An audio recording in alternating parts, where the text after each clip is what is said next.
To our live studio audience and our viewers at home, welcome to another season of the Debate Circle. We kickstart the season here at the Nairobi Metropolitan. On stage with me is Mount Laverna and the Jamhuri High School. And the motion is, financial literacy is the best risk management against an insecure financial future of our country, Kenya. Opposing this motion is Mount Laverna, and the proposers of this motion are Jamhuri High School. Jamhuri High School, speaker number 1, you have 3 minutes. Good luck to both teams. Lovely audience. As I sit in class day and day, a nagging question comes our way. If education is the ticket, why are jobs flying away? Financial literacy is the best risk management against an insecure financial future of our country, Kenya. First, my good name is Thomas Otieno from the great Jamhuri High School, proposing the motion that states, financial literacy is the best risk management against an insecure financial future of our country, Kenya. So, financial literacy simply means that it is the ability to understand and effectively use various financial skills, including personal financial management, budgeting, and investment. Risk management. This is the process of identifying, assessing, and prioritizing risks, followed by a coordinated economical application of resources to minimize, monitor, and control the probability or impact of unfortunate events. Now, first I'm going to focus on the pillars of financial literacy. The pillars are budget, savings, debt management, and investments.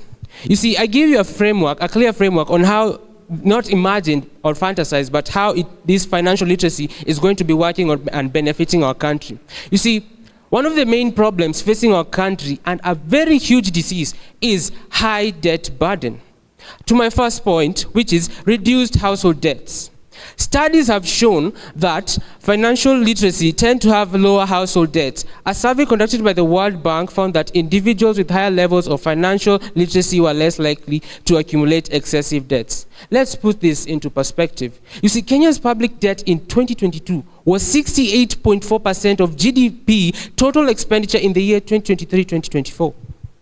3.7 trillion, equivalent amounting to 2.6 trillion, which is 15.6% of the GDP recurrent expenditure, was kind of somehow made Kenya borrow loans, which kind of put a strain on the country's economy.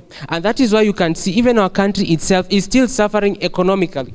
And that is why we as Team Proposition, we offer a framework and a solution whereby when we introduce financial literacy, people can have the ability to have the skills and the proper decision making on how they can manage their financial activities. Also, we have reduction in poverty levels. Good question. How many women would like to become most developed business tycoons in Kenya? How many, by a show of hands? For sure there are many who are dreaming. But when we introduce financial literacy in our country, we are going to be equipping them with the knowledge and skills to manage their finances effectively. According to Google Scholar, by the way, as a huge example, we have Tabitha Karanja, who is one of the leading female business tycoons in the Karoche breweries. Can you imagine yourself being in that position 10 years later to come? To my third point, investment in human capital. Improving financial literacy is an investment in human capital that yields long-term benefits for individuals and society as a whole by equipping people with knowledge and skills to manage their finances effectively. Countries like Kenya can foster economic growth, reduce inequality, and promote overall prosperity. You see, when you have money, we have motives for having that money. Speculative motive, transaction motive, and precautionary motive. For us to put those motives in place, you need to consider factors that are going to enable you on how you are going to manage that finance that you have in the right manner. You see, our country is suffering right now from high levels of inflation. And for us to prevent such kind of things, we ought to encourage financial literacy in schools, which I pose a question to side opposition. What if financial literacy was a qualification for leadership in Kenya as a president? Food for thought. And also, a country like China, for example, they have many literate people who have who have a lot of finances and they invest in their own country. When they invest in their own country, as I wind up. Thumbs up. Okay. I will allow my second and third speaker to emphasize more on the motion. Thank you. Before you today is Vihenda Joy from Mount Laverna Girls High School, opposing the motion that financial literacy is the best risk management against an insecure financial future of our own country. On to my definition of terms. Financial literacy is the knowledge of how to make sound decisions concerning money management. This includes investing, saving, and budgeting.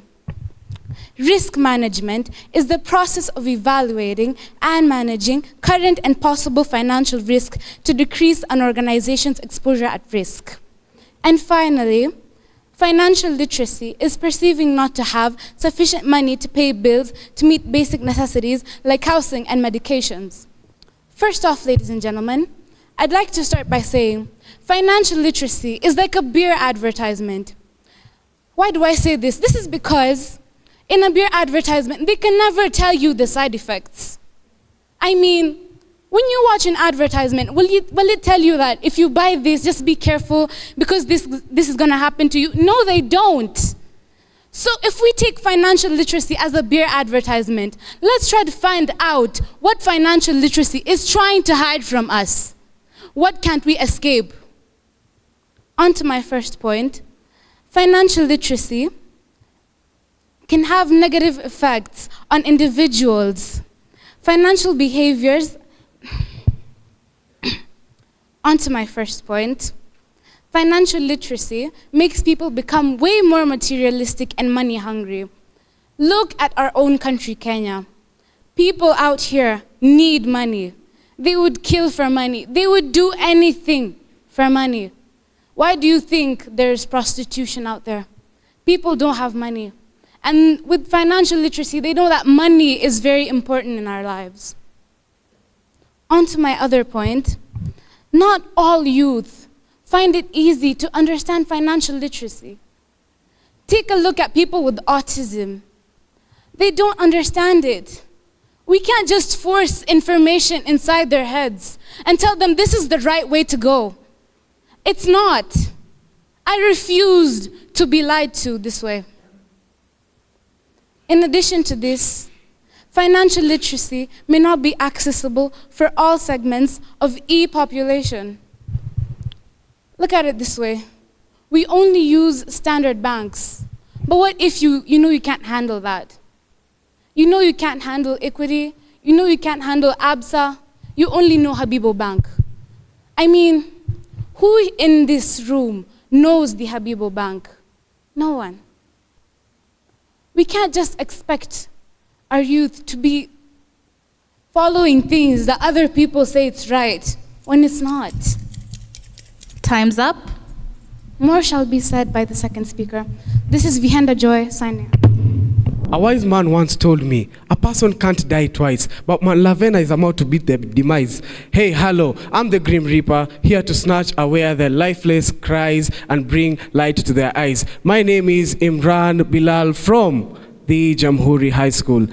And why are we supporting financial literacy? First, we have to go back to our own motherland, Kenya. We are suffering from financial problems like aimless spending, high debt burdens, inflation, income inequality. So, if financial literacy is not the answer, then what is?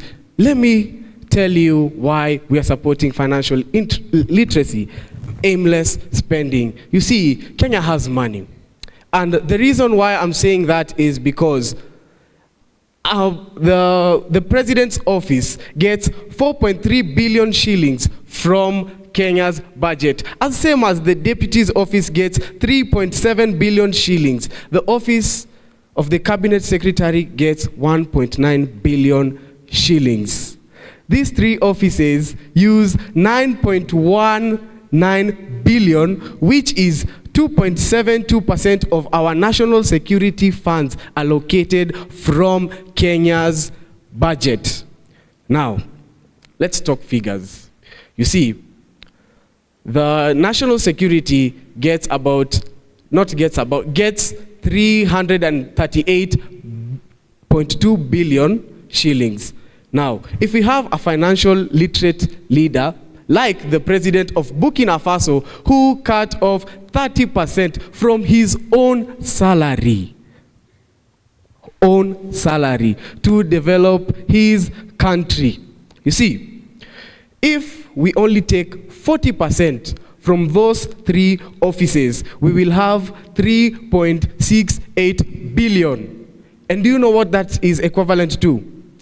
It is equivalent to the money allocated to the Environment Protection, Water and Natural Resources Fund, 3.8 billion. So we are spending money aimlessly, because you can't tell me that to manage the president's office needs 4.3 billion, not even a million, billion, to go for trips to the United States. No.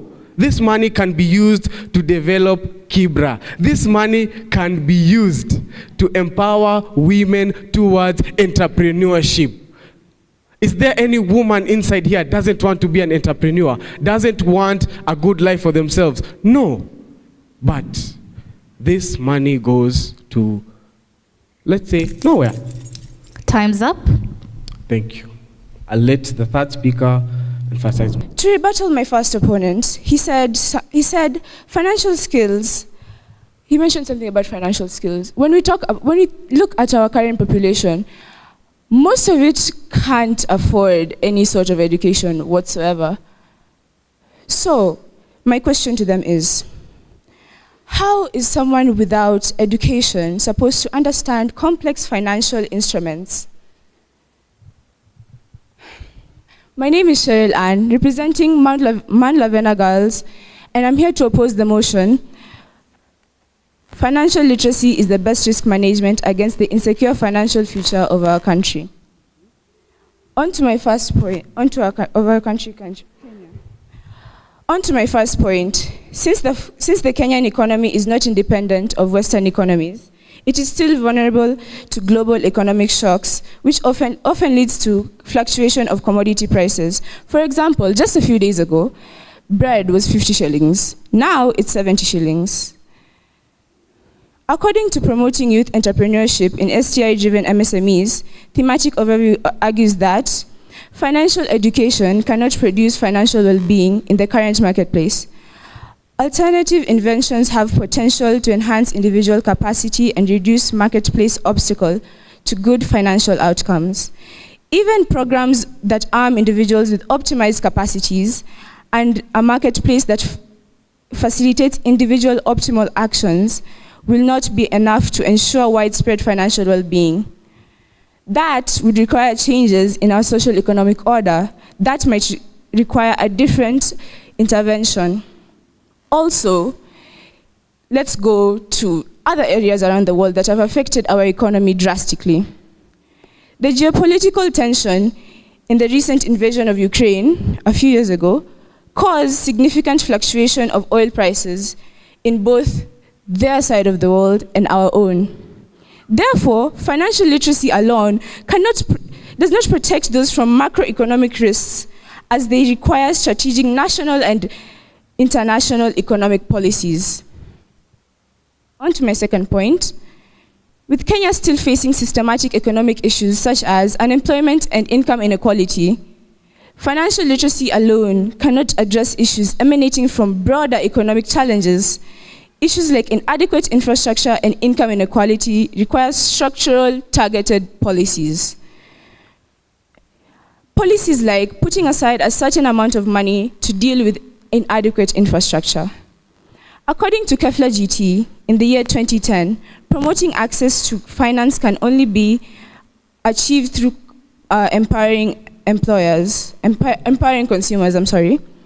The educational research and reviews show that financial literacy is on the rise in developing countries. The third speaker will expand more on that point. My name has been Cheryl Ann, signing off.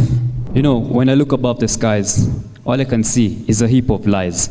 Nothing can be said to change my mind, because there's a bright source of light.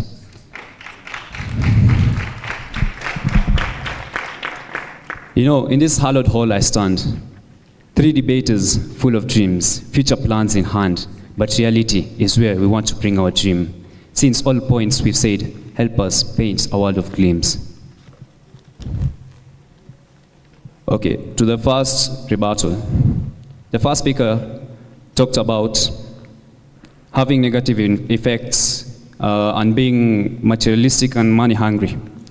So we talked about the poverty levels, where educated people can get a chance to participate in various organizations which will help them in managing their life. They can take part in those organizations and be financial well-being and escape poverty. To the second speaker, she talked about inflation. Well, the solution to this, there's enough money in the Kenyan government which can be used to cut throughout and help the people.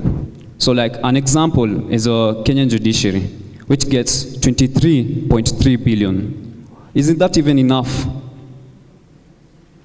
Yeah, I think it's just even excess. So even the judiciary gets 23.3 billion, the parliament gets 41 billion. That's just a lot of money to be advocated to different kind of places in the sections of Kenya. Okay, so to my point, well, Kenya deals with high debt burdens. You see, when people are literate about finance, they can budget their money in their country. Cabinet secretaries can be helped in budgeting their money in their country, and this money can be allocated to different kind of places. E.g., we have the Kenyan-China debt. Just cutting the judiciary money we have, the parliamentary money we have, the military money we have allocated there, that's just enough to help in paying the debt. So, on to my other point. Financial literacy empowers small businesses. You see, literal people in the society, they get chances to open up small businesses which might support their lifestyle satisfactorily. We talk of the, I quote, Mama Mboga. Once she starts a business, she's able to manage herself because she'll be able to earn her own money. I end there. Man cannot rely on bread alone. I suppose that's in the scriptures. Join me, Were Ophelia, representing Mount Laverna girls, in opposing the motion financial literacy is the best risk management against an insecure financial future of our own country, Kenya.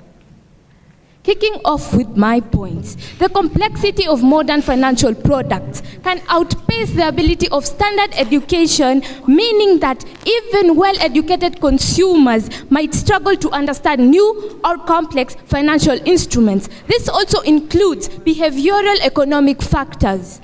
Financial behavior is not solely driven by knowledge. Other factors including emotions, biases, cultural influences, behavioral factors.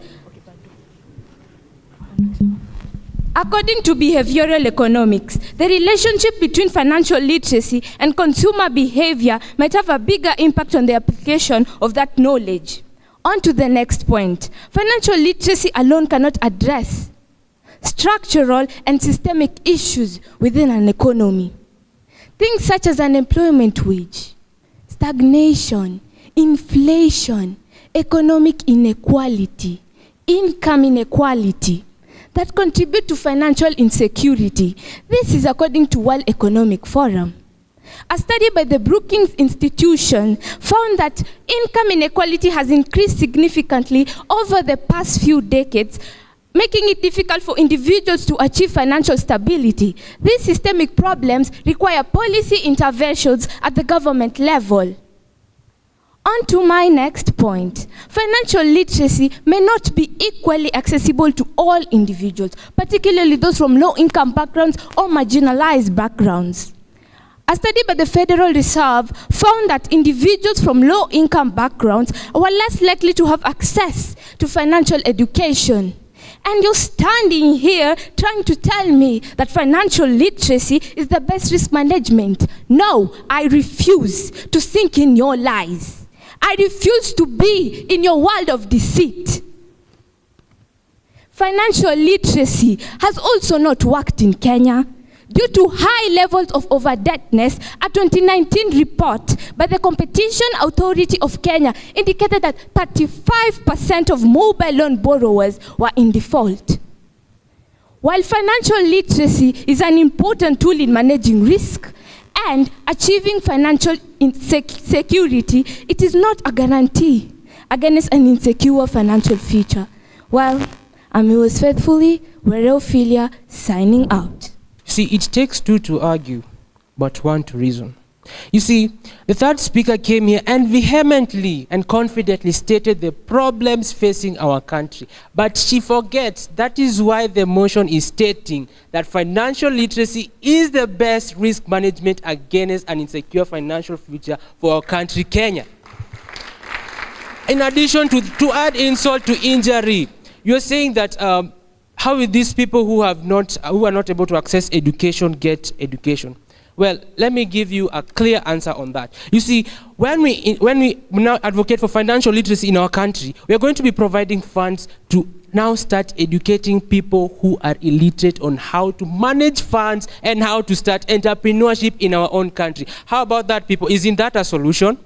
And also, she came here and stated that people are money hungry and that fact people are driven by emotions. That is because of, as I wind up, people are driven by emotions in order to get money. But if you remember, that is if you listened kindly, I mentioned something about precautionary motive. Precautionary motive simply means you have an incentive whereby you have the finance on the basis of expecting bad things to happen, whereby if an emergency occurs, due to the financial literacy you have, you are able to use that money. Time's up. With that, I rest my case. Thank you. SDG number 8, decent work and economic growth. Policy supporting small enterprises and medium enterprises, SMEs innovation, have a great impact on economic growth than financial literacy programs. What about our innovators, our STEM geniuses? What about them? Our art people, do they need financial literacy? I don't think so. Thank you. The proposers and opposers, you laid your cases, but from the judge's desk we felt more justice could have been done. For the proposers, when we talk about financial literacy being the best risk management, we expected more examples where this has worked and the outcomes of these programs in these countries, and then you bring it home, or even local examples where this has worked. Now, just quickly going to the individual presentations, Thomas Otieno, good definition of terms. However, you did too much reading. Too much reading affects your mastery of content, affects your style and presentation. You had some excellent use of statistics and figures. However, I once again say there was too much reading. The bit of you bringing on board the speculative, transactionary, and precautionary motives of investment came out well in linking to financial literacy.